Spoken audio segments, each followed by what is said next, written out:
Well, guys, I hope you enjoyed watching that.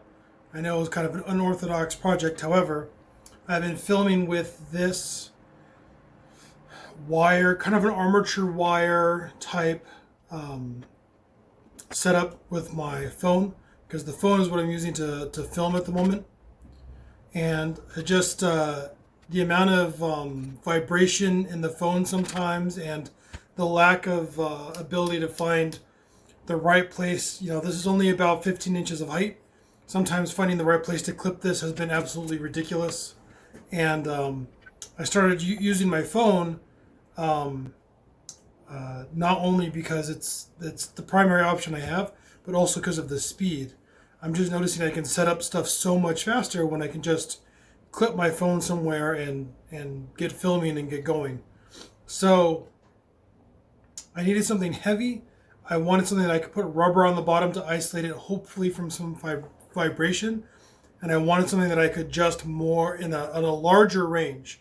You know, this thing, even if I tried to adjust it for maybe like a 6-inch close-up shot on the drill press, it doesn't really want to go. You can only bend the radius of this will only bend so tightly, and I really don't want to break it, because sometimes this is very useful, especially if I'm hanging from the ceiling and getting a certain shot. It's really the right tool. I don't want to damage it, but I need something a lot more flexible for what I want to do.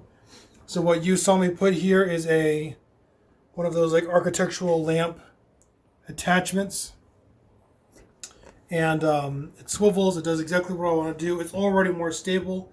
I was banging around on the table right before recording, and I was noticing that the vibration inside the camera itself really was not that much, not nearly compared to this. I can actually get, you know, higher shots to see the parts of the shop or the parts of me, you know, when I'm explaining a project that I want.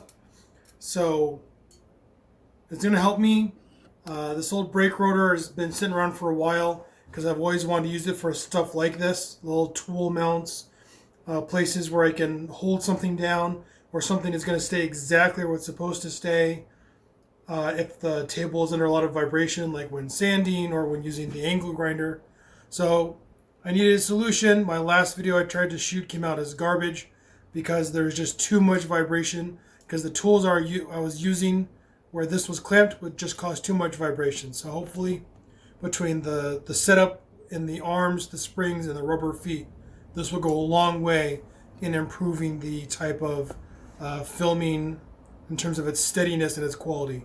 So thanks for watching, and see you next time.